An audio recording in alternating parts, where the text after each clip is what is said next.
আসসালামু আলাইকুম। একদা এক গরিব কৃষক ছিল।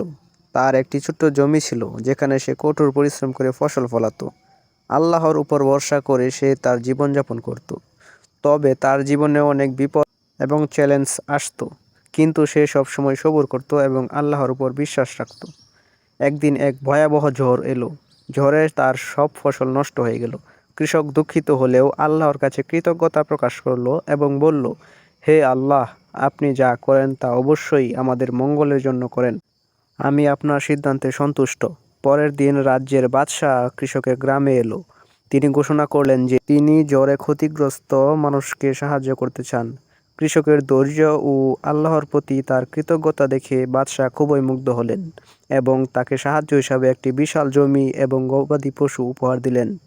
কৃষক কেঁদে ফেলল এবং আল্লাহর প্রতি শুকরিয়া জানিয়ে বলল, হে আল্লাহ, আপনি সর্বশ্রেষ্ঠ পরিকল্পনাকারী।